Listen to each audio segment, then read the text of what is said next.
안녕하세요. 대한경제TV 최중현 기자입니다. 오늘은 그 부동산 전문가 한 분을 모셨는데요. 소개 좀 부탁드리겠습니다. 예, 저는 우대빵 부동산에서 연구소장을 맡고 있는 심형석이라고 합니다. 네, 뵙게 돼서 반갑습니다. 네, 반갑습니다.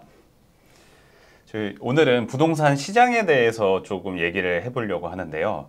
최근에 부동산 시장이 급감을 하다가 최근에 강남을 중심으로 회복하고 있다라는 얘기가 좀 들리는데 좀 어떻게 되고 있나요? 현재 부동산 시장이요? 예, 일단 가격은 수도권 같은 경우는 한 3주 연속 이제 플러스로 전환했다고 볼 수 있고요. 특히나 이제 서울이 이제 강세를 보여주고 있는데요. 그 중에서도 특히 강남 3구, 그 중에서도 우리가 송파구를 좀 주의 있게 보셔야 되는데요. 송파구 같은 경우는 거의 2달 넘게 지금 상승폭을 키워가고 있습니다. 그래서 좀 바닥을 다지고 이제 상승하려는 준비를 하고 있다라고 보시면 되는데요. 안타깝게도 노도강 우리가 금강구라고 보통 표현을 하죠. 서울 외곽 지역 같은 경우는 여전히 이제 마이너스에 머물고 있다라고 보시면 될 것 같은데요. 또 하나는 이제 거래량을 유심히 보셔야 되는데요. 최근에 이제 거래량이 서울 같은 경우는 4,000건이 넘었어요. 이게 이제 어느 정도 수준이냐 그러면 월 4,000건은 2021년 9월 이후로 가장 많은 이제 거래 건수거든요. 그래서 거래 건수도 상당히 많이 늘어나고 있다. 그래서 시장이 아직까지 본격적으로 이렇게 상승한다 이러는 건 아니더라도 반등을 하기 위한 준비는 꽤 갖추고 있다. 이렇게 이해하시면 될 것 같습니다. 강남 3구라고 하면은 일단은 강남, 서초, 송파 이렇게 보시는 거고. 예, 맞습니다. 이제 그리고 마용성이라고 하죠. 마포, 맞죠. 용산, 성동. 거기는 조금 시장이 어떤가요? 지금 그 강남은 사실은 상승을 가장 먼저 하긴 하지만 상승폭은 그렇게 높지 않습니다. 왜냐하면 강남에서 이제 10% 상승하는 건 상당히 크거든요. 지금은 0.5% 정도 상승한다라고 보시면 되는데요. 상승폭은 마용성이 더 높습니다. 그래서 지금 그 마포 같은 경우도 0.1%, 0.13%씩 이렇게 상승을 하고 있거든요. 그래서 강남에서 시작한 이제 그 상승의 기운이 마용성으로 넘어가면서 마용성 쪽은 오히려 이제 상승폭을 키워가는 이런 흐름이라고 보시면 될 것 같습니다. 그러면 어쨌든 예전에 이렇게 하락을 작년까지 좀 하락했던 게 최근에는 좀 상승 전환으로 좀 바뀌었다 이렇게 좀 보면 될까요? 근데 이제 조금 양극화 차별화되고 있다는 점은 주의 깊게 보셔야 될 부분인 것 같습니다. 말씀드렸듯이 서울 외곽 지역 같은 경우는 여전히 이제 마이너스에 머물고 있는 데가 많고요. 그렇지만 이제 강남 그리고 강남에서 이제 파급된 마용성 지역 같은 경우는 이제 상승 전환이 빠르게 되고 있다. 그래서 최근에 이제 그 신생아 특례 대출 이런 게 시장에 영향은 미치고 있는데요. 거래량이 늘고 뭔가 이제 집을 사는 분들이 많이 다니면 분위기가 좋아지거든요. 그런 심리적으로 상당히 큰 영향을 거래 건수라든지 이런 데 미치는 것은 좋긴 한데요. 안타깝게도 우리가 9억 이하에만 가능합니다. 신생아 특례 대출이. 그런데 이제 9억 이하의 그 아파트가 있는 지역이 서울 외곽 지역이거든요. 이런 데 가셔가지고 이제 매입을 하시는데 저희가 좀 유의하셔야 될 부분은 가격 조정 폭을 크게 한다든지 이런 현상들이 오히려 벌어집니다. 강남이라든지 마용성 지역 같은 경우는 급매도 많지 않고요. 또 그리고 가격 제한 폭도 그렇게 많지 않다 보니까 이제 가격 상승 폭이 좀 다르게 나타나는 거죠. 어쨌든 강남 3구라든가 마용성 같은 경우는 매수자도 매도자도 그러니까 집을 파는 사람도 너무 싸게 내놓을 필요가 없고 매수자도 싼 가격에 살 수 없으니 대충 시장 가격대로 이렇게 거래가 된다라는 거고 노도강이나 사실 서울 외곽 지역 같은 경우는 일단은 집을 빨리 팔아야 되기 때문에 조금 가격을 좀 낮추고 아니면은 이제 집을 사는 사람과 파는 사람이 가격을 조금 조정하면서 조금 이제 내리는 가격으로 이렇게 거래가 이루어질 수도 있다라는 의미라고 좀 받아들이면 될까요? 예, 맞습니다. 우리가 그 작년에도 그 특례 보금자리론이라는 상품이 나와가지고 거래가 늘었었는데요. 그때도 마찬가지로 사실은 강남 3구라든지 마용성 쪽은 꽤 올랐는데요. 나머지 지역들은 거의 안 올랐거든요. 비슷한 요인이라고 보시면 되는데요.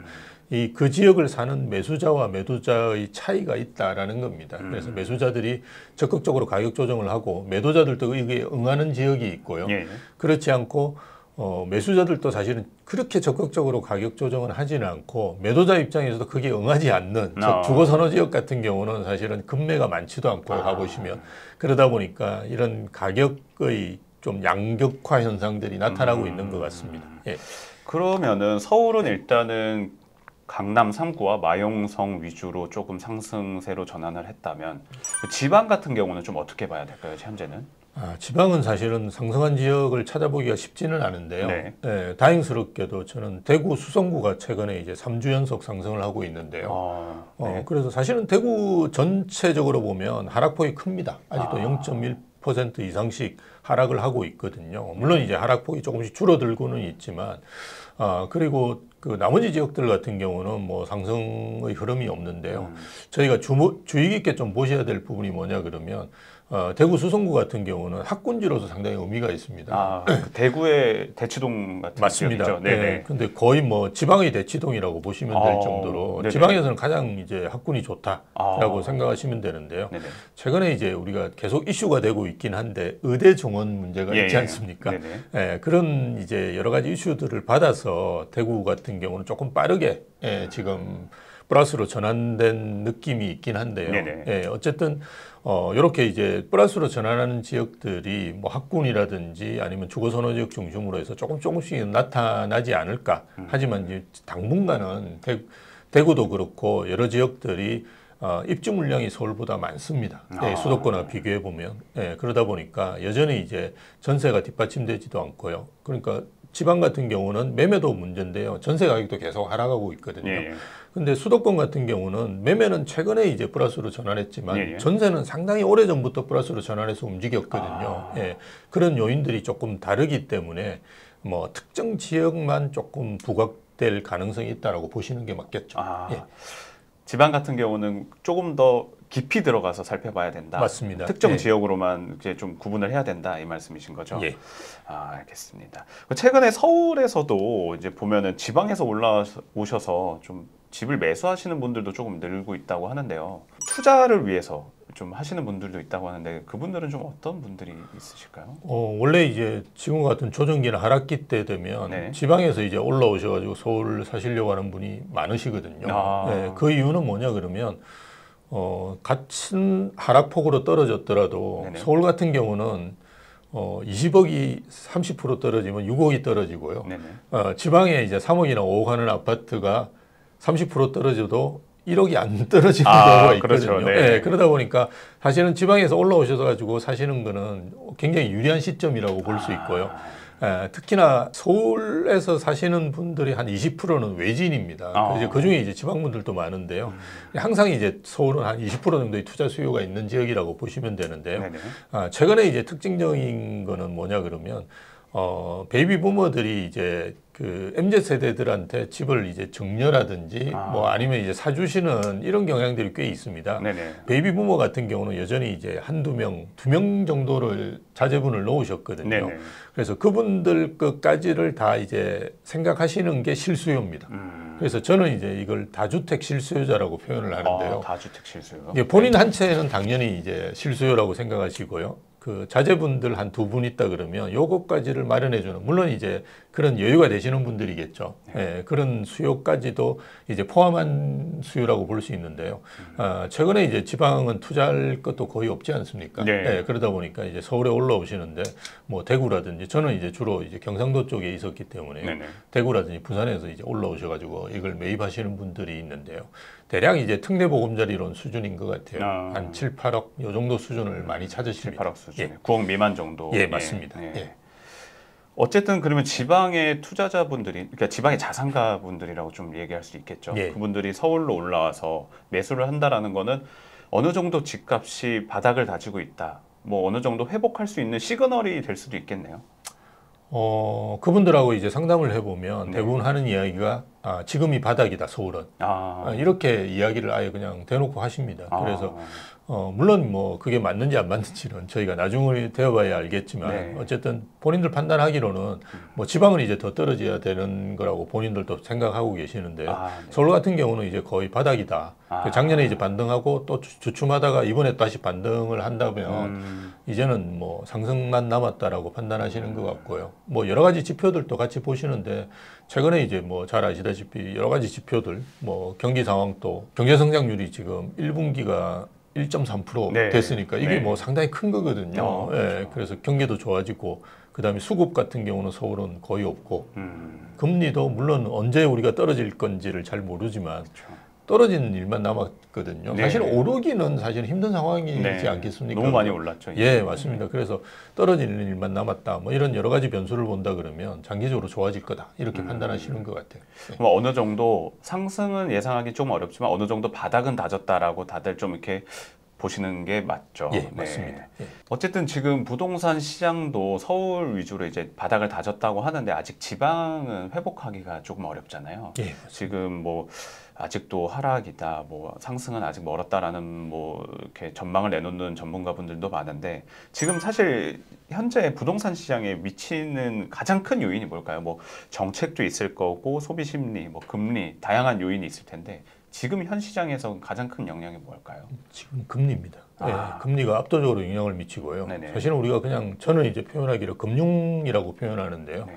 그 대출 네. 뭐 이런 부분들도 사실은 최근에 이제 스트레스 DSR 도입하면서 그게 네. 좀 줄었지 않습니까? 네네. 그래서 그런 부분들 뭐 이래서 전체적인 금융적인 상황들이 지금 우리가 2, 3년 전에 비해서 상당히 안 좋아져 있는 상황이거든요. 네. 그래서 그런 상황들에 가장 이제 관심이 많은 것 같고요. 네. 그 다음에 이제 수급으로 조금 있으면 저는 갈 거라고 보는데요. 네. 왜 그러냐 그러면 이제 내년부터 입주 물량들이 급격하게 서울은 줄어들거든요. 네. 그렇다 그러면 전세가 먼저 움직인다든지 이런 여러 가지 이제 부동산 시장이 불안해지는 요인이 작용합니다. 그러니까 아무래도 그 다음에는 이제 수급 요인으로 넘어갈 가능성이 크고요.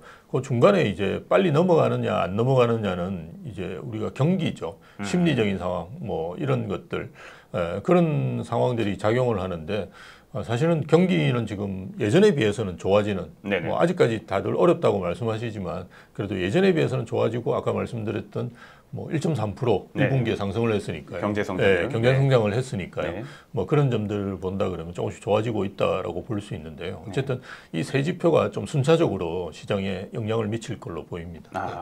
아까 수급 얘기를 좀 하셨는데요. 어쨌든 지금 공사비 문제로 네. 사실 서울 같은 경우는 신규 택지를 개발하기는 힘든 상황이고 그렇죠. 재개발 재건축으로 좀 진행을 해야 되는데 맞습니다. 공사비 상승이 결국엔 조합원들의 분담금으로 또 확대되면서 그렇죠. 지금 좀 잡음을 일으키고 사실상 제대로 이렇게 거의 사업 진행이 어려워지고 있으면서 앞으로 공급이 부족한데 현재 지금 이런 공급할 수 있는 수단까지도 지금 조금 속도가 느려지고 있거든요. 그럼 앞으로 그 좀 장기 전망을 좀 봤을 때는 어떻게 보시는지요? 공급을 할 수 있는 방법은 저는 거의 없다. 네. 이제는 이미 실기했다라고 봅니다. 그래서 2030년까지는 공급이 거의 없을 거예요. 우리가 유일하게 있는 게 3기 신도시인데 네네. 그것도 지금 본청약으로 넘어가는 게 한 개인가 두 개밖에 없고요. 대부분 이제 본청약으로 넘어가는 시점임에도 불구하고 못 넘어가고 있거든요. 네네. 그게 아마 토지 매입이 다 안 됐다든지 이런 여러 가지 이유가 있을 겁니다. 그렇다 그러면 지금 해도 사실은 2027년, 28년에 나오는데 그래서 내년이나 뭐 이렇게 한다 그러면 거의 30년에 나온다고 보니까요. 저는 뭐 거의 가능성이 없다라고 보고요. 그러면 이제 그 시장에 어떤 영향을 미칠 거냐 이걸 오히려 더 고민하시는 게 좋은데요. 말씀드렸듯이 바로 이제 영향 미치는 건 전세입니다.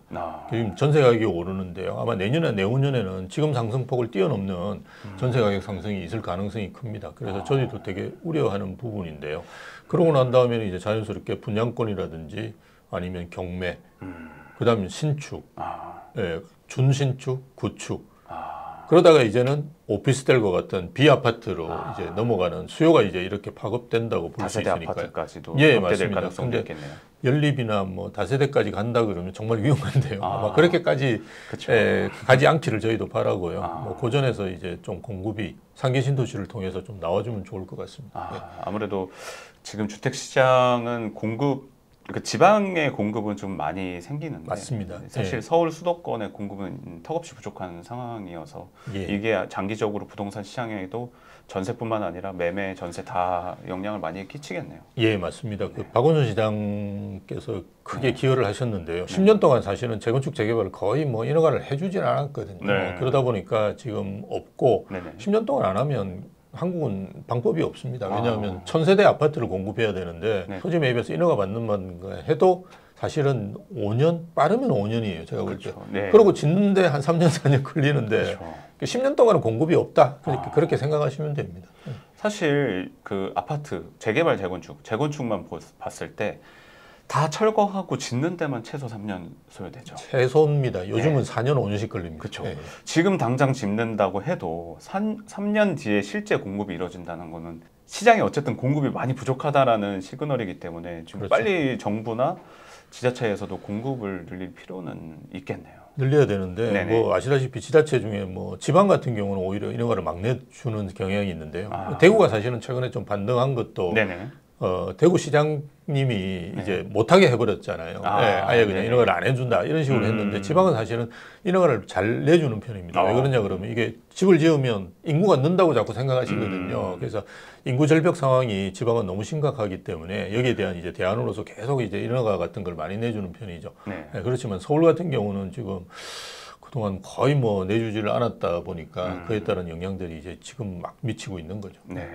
어쨌든 규제를 좀 완화해서 공급을 활성화할 필요는 있겠네요. 예, 근데 늦었습니다. 뭐 제가 더 단언하게 말씀을 드리는데 네. 한국은 이제 10년을 필요하기 때문에 이미 공급은 늦었다. 방법이 없다.